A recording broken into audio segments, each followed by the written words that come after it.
melibatkan dua sahabat Nabi, Ali bin Abi Thalib dan Muawiyah bin Abi Sufyan. Perang ini bukan hanya soal perebutan kekuasaan, tapi ada fakta tersembunyi yang jarang diketahui banyak orang. Apa penyebabnya? Siapa yang menang? Simak sampai habis.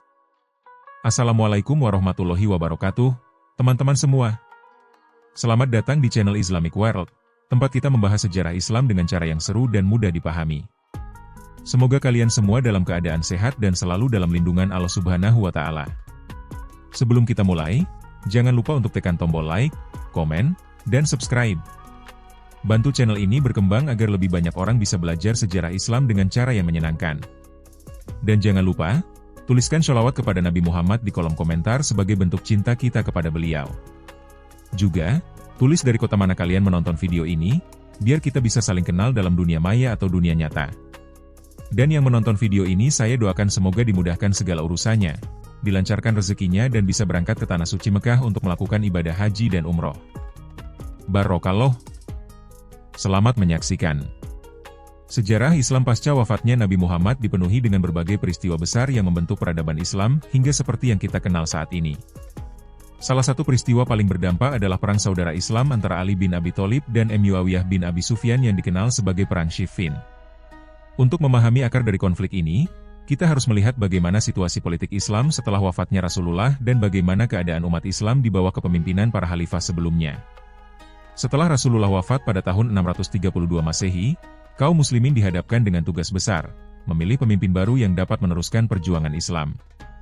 Dalam musyawarah di Sakifah Bani Sa'idah, akhirnya Abu Bakar As-Siddiq terpilih sebagai khalifah pertama. Abu Bakar menghadapi berbagai tantangan berat, seperti perang Riddah melawan orang-orang yang murtad serta mereka yang enggan membayar zakat. Namun, dengan kepemimpinan bijaksana, Abu Bakar berhasil menjaga stabilitas Islam hingga wafatnya pada tahun 634 Masehi. Setelah itu, Umar bin Khattab menggantikan beliau sebagai khalifah kedua. Di bawah kepemimpinan Umar, Islam mengalami ekspansi besar-besaran ke Persia, Romawi, dan berbagai wilayah lainnya. Umar dikenal sebagai pemimpin tegas dan adil.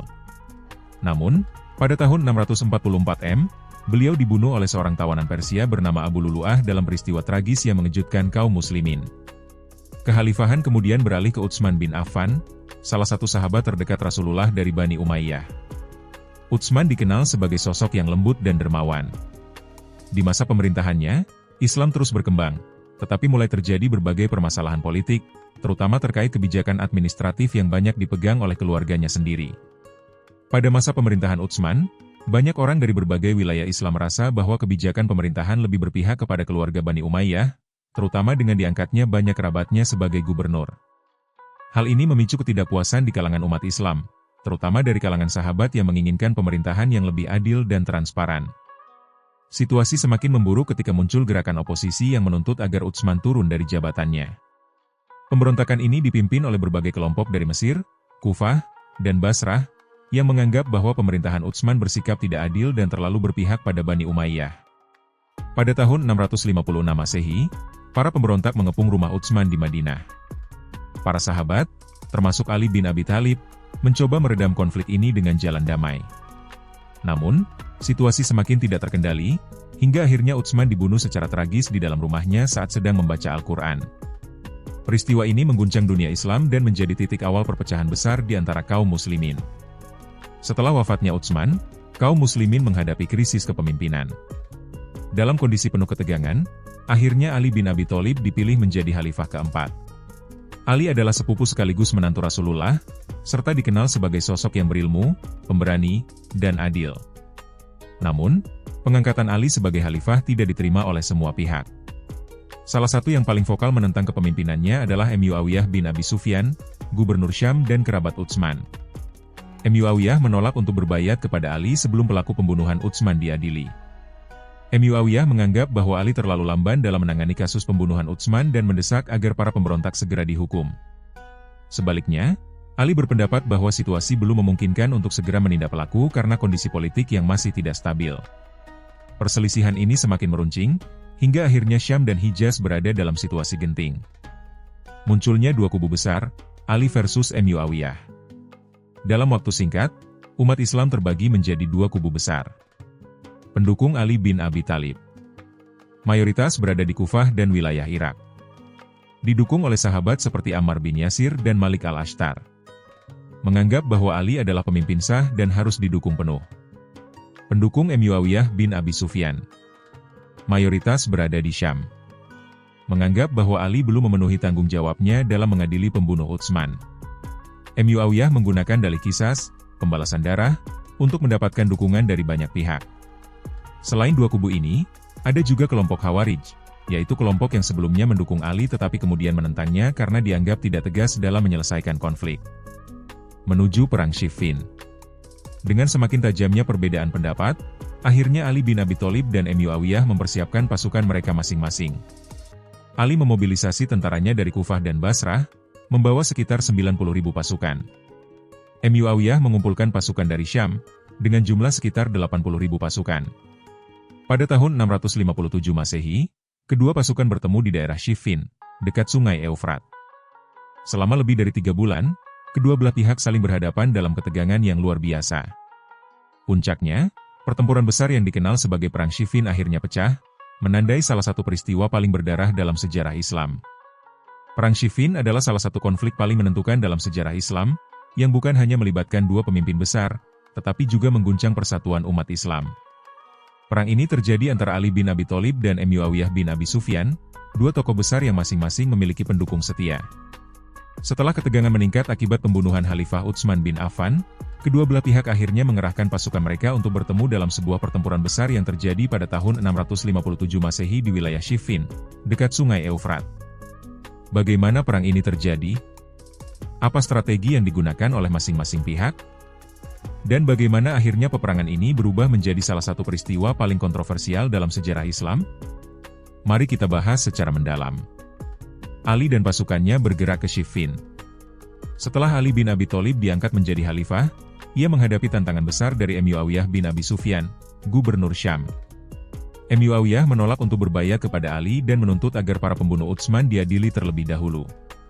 Ali, di sisi lain, berpendapat bahwa situasi politik masih terlalu kacau untuk segera menghukum para pemberontak. Ketegangan ini terus meningkat, hingga akhirnya pada pertengahan tahun 656 Masehi, Ali mulai mempersiapkan pasukannya.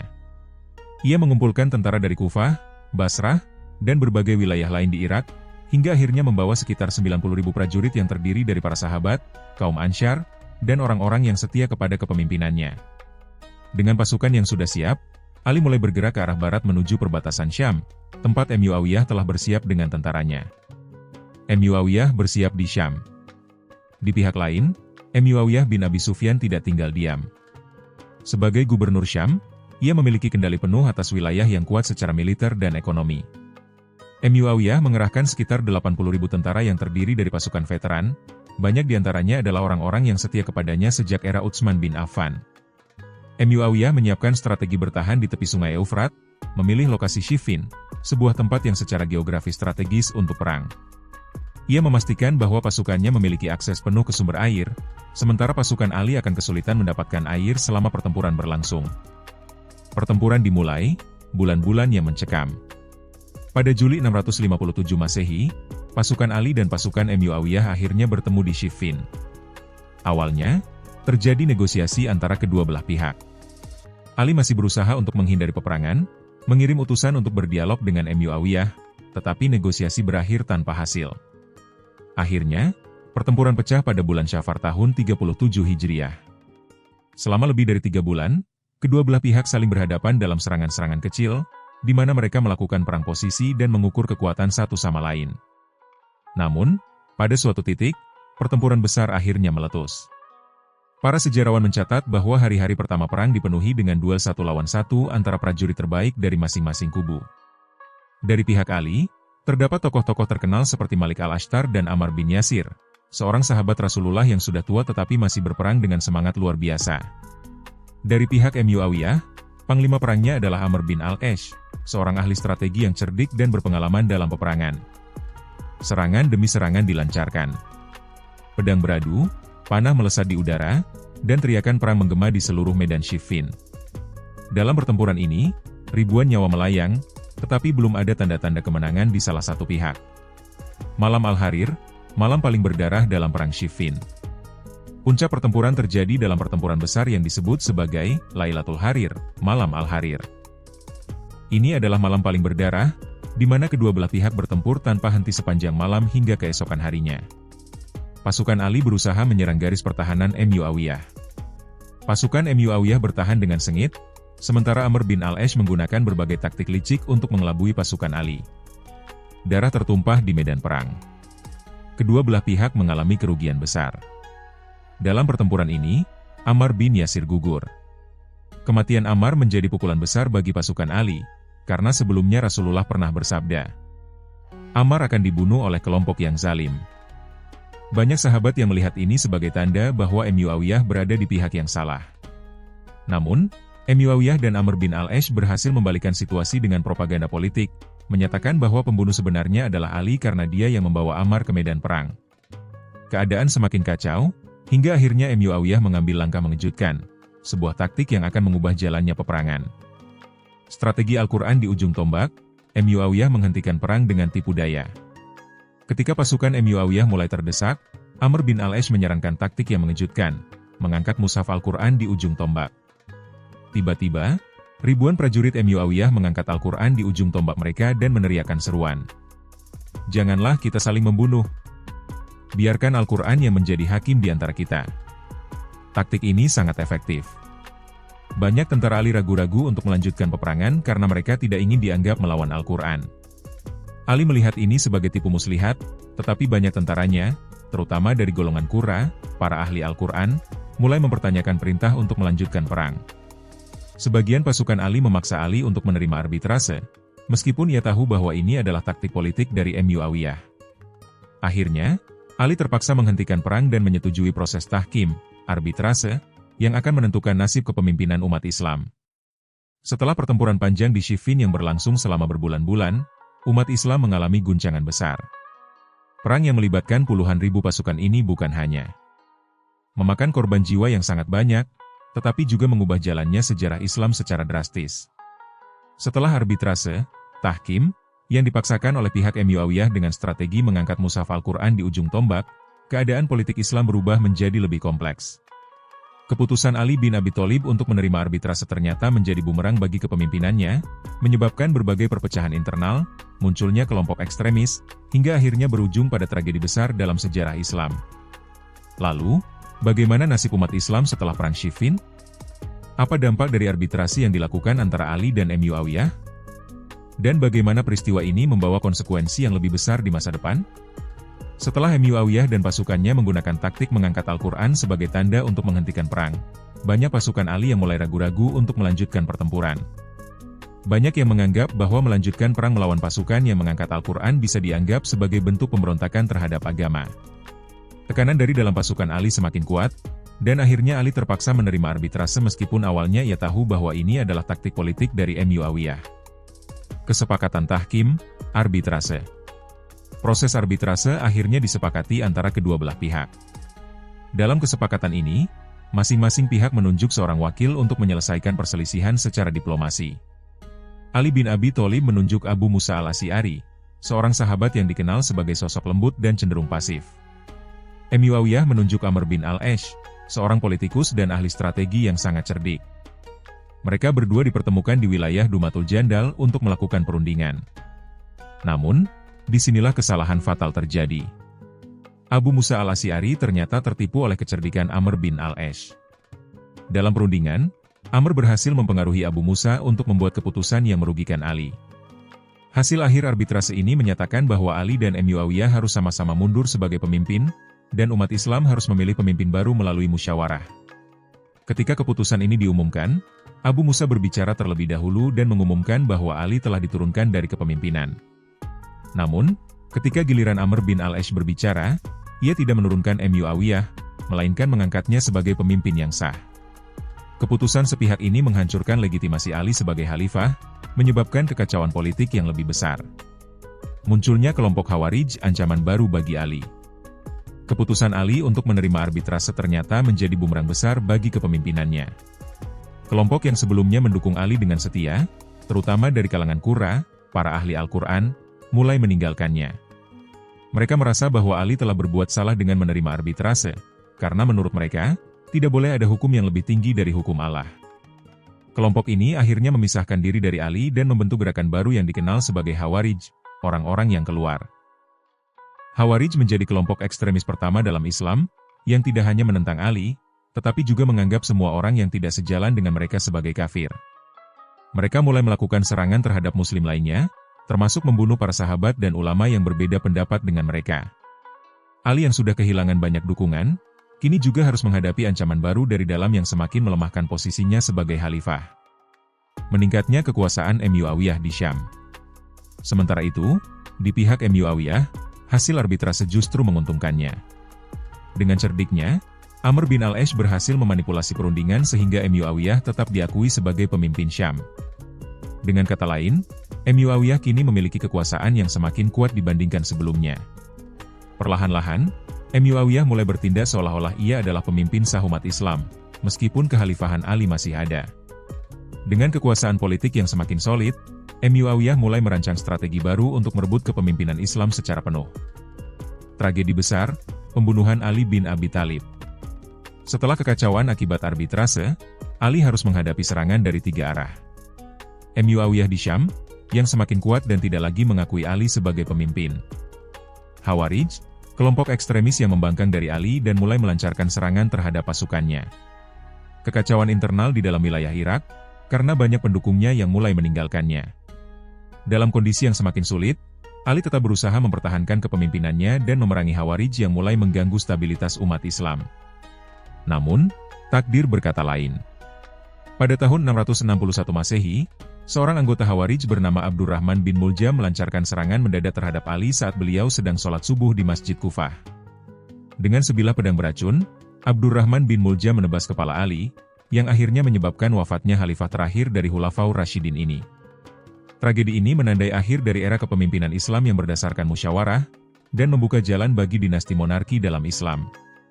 Dampak besar Perang Siffin bagi umat Islam. Munculnya perpecahan besar dalam umat Islam. Umat Islam kini terbagi menjadi pendukung Ali, Syiah, dan pendukung Muawiyah, Ahlu Sunnah. Muncul juga kelompok Khawarij, yang menjadi ekstremis pertama dalam Islam. Akhir dari sistem Khilafah Rasyidah. Setelah wafatnya Ali, Muawiyah akhirnya mengambil alih kekhalifahan secara penuh dan mendirikan dinasti Umayyah. Islam berubah dari kepemimpinan musyawarah menjadi monarki turun-temurun. Lahirnya konflik panjang antara Syiah dan Sunni.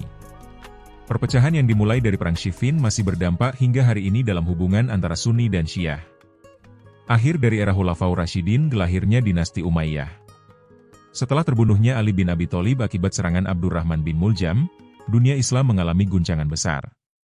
Ali adalah khalifah terakhir dari Khulafaur Rasyidin, yaitu para pemimpin Islam yang diangkat berdasarkan musyawarah dan keutamaan dalam agama. Kini, umat Islam menghadapi masa transisi yang tidak pernah terjadi sebelumnya. Muawiyah bin Abi Sufyan, yang sebelumnya berperang melawan Ali dalam Perang Siffin, akhirnya menjadi penguasa tunggal dan mendirikan dinasti Umayyah, kerajaan Islam pertama yang dipimpin secara turun-temurun. Bagaimana Muawiyah akhirnya berhasil menguasai dunia Islam? Apa dampak dari berdirinya dinasti Umayyah terhadap umat Islam? Dan bagaimana warisan sejarah ini masih terasa hingga hari ini? Hasan bin Ali, pewaris Ali yang melepaskan kekuasaan. Setelah wafatnya Ali bin Abi Thalib, kepemimpinan umat Islam berpindah ke tangan putranya, Hasan bin Ali. Hasan adalah cucu Rasulullah, yang dikenal sebagai sosok lembut, bijaksana, dan memiliki banyak pendukung dari kalangan pecinta Ali, Syiah. Banyak dari mereka berharap bahwa Hasan akan melanjutkan perjuangan ayahnya melawan Muawiyah. Namun, kondisi Hasan sangat berbeda dengan ayahnya. Pasukannya lemah dan tidak solid. Banyak pengkhianatan di dalam internalnya. Muawiyah memiliki kekuatan yang jauh lebih besar. Melihat kondisi ini, Hasan menyadari bahwa peperangan tidak akan membawa kebaikan bagi umat Islam. Daripada mempertahankan kekhalifahan dengan cara yang penuh darah, Hasan memilih jalan damai dan akhirnya menyerahkan kekuasaan kepada Muawiyah pada tahun 661 Masehi. Keputusan ini kemudian dikenal dalam sejarah sebagai Tahun Persatuan, Amul Jamaah, karena untuk pertama kalinya sejak terbunuhnya Utsman bin Affan, umat Islam kembali bersatu di bawah satu pemimpin. Namun, apakah benar umat Islam bersatu? Munculnya dinasti Umayyah, Islam berubah menjadi monarki. Ketika Muawiyah bin Abi Sufyan naik sebagai khalifah, ia tidak menjalankan sistem pemerintahan seperti para khalifah sebelumnya. Jika Abu Bakar, Umar, Utsman, dan Ali dipilih melalui musyawarah dan bayat dari kaum muslimin, maka Muawiyah mengubah sistem ini menjadi kerajaan turun-temurun. Untuk pertama kalinya dalam sejarah Islam, kepemimpinan tidak lagi berdasarkan musyawarah, tetapi berdasarkan garis keturunan. Muawiyah mengangkat anaknya, Yazid bin Muawiyah, sebagai penerusnya, suatu tindakan yang belum pernah dilakukan sebelumnya dalam Islam. Hal ini menandai berakhirnya sistem Khilafah Rashidah dan lahirnya dinasti Umayyah, yang akan memerintah dunia Islam selama hampir 90 tahun. Dampak besar dari dinasti Umayyah. Meskipun dinasti Umayyah membawa stabilitas politik dan perluasan wilayah Islam, mereka juga meninggalkan banyak kontroversi dalam sejarah Islam. Berikut adalah beberapa perubahan besar yang terjadi setelah Muawiyah berkuasa. Munculnya konflik baru antara Sunni dan Syiah. Pendukung Ali, Syiah, semakin merasa dikhianati setelah Hasan menyerahkan kekuasaan kepada Muawiyah. Ketika Muawiyah mengangkat anaknya, Yazid, sebagai penerus, banyak kaum muslimin yang menolak keputusan ini, terutama dari kalangan Syiah. Perlawanan terbesar datang dari Husain bin Ali, adik Hasan dan cucu Rasulullah. Perlawanan Husain ini akhirnya berujung pada tragedi besar di Karbala, yang semakin memperdalam perpecahan antara Sunni dan Syiah hingga hari ini. Islam menjadi kekaisaran yang luas. Di bawah dinasti Umayyah, wilayah Islam berkembang pesat. Islam menyebar ke Afrika Utara, Persia, hingga Spanyol. Kota-kota besar seperti Damaskus menjadi pusat pemerintahan Islam. Sistem administrasi negara mulai lebih terorganisir dan modern. Namun, ekspansi ini juga dibarengi dengan kebijakan politik yang keras, yang seringkali mengabaikan prinsip musyawarah dan keadilan Islam. Melemahnya peran ulama dan rakyat dalam pemerintahan. Sebelumnya, dalam era Khulafaur Rasyidin, keputusan-keputusan besar dibuat berdasarkan konsultasi dengan para ulama dan rakyat. Namun, dalam dinasti Umayyah, keputusan politik berada di tangan keluarga penguasa, dan kritik dari ulama seringkali dibungkam dengan kekerasan. Perubahan ini membuat umat Islam mengalami masa-masa sulit, terutama bagi mereka yang tidak setuju dengan kebijakan dinasti Umayyah. Apakah perang Siffin bisa dihindari? Banyak sejarawan Muslim bertanya-tanya, apakah perang saudara ini bisa dihindari? Jawabannya tidak mudah. Beberapa hal yang mungkin bisa mencegah perang ini adalah: jika Ali dan Muawiyah menemukan cara damai untuk menyelesaikan perbedaan mereka sejak awal.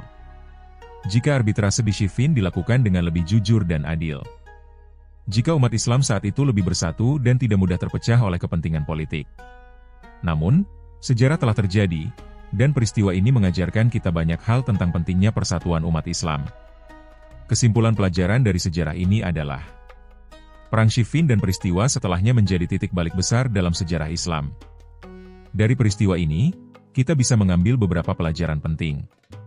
Persatuan umat Islam sangat rapuh jika kepentingan politik lebih diutamakan daripada agama. Arbitrase dan diplomasi harus dilakukan dengan penuh kejujuran dan keadilan. Perang saudara selalu meninggalkan dampak panjang yang sulit dipulihkan. Sejarah telah mencatat bahwa perpecahan yang dimulai sejak masa Ali dan Muawiyah masih terasa hingga hari ini. Sebagai Muslim, kita harus belajar dari masa lalu dan berusaha untuk selalu menjaga persatuan agar tidak mengulangi kesalahan yang sama. Jadi, teman-teman, Perang Siffin ini adalah salah satu peristiwa terbesar dalam sejarah Islam yang membawa banyak pelajaran. Bahwa politik dan kekuasaan bisa membawa perpecahan jika tidak dikelola dengan bijaksana. Bagaimana menurut kalian? Apakah perang ini bisa dihindari jika komunikasi lebih baik? Tuliskan pendapat kalian di kolom komentar. Terima kasih sudah menonton video dari channel Islamic World sampai akhir.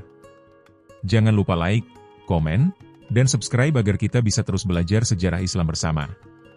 Sampai jumpa di video selanjutnya. Wassalamualaikum warahmatullahi wabarakatuh.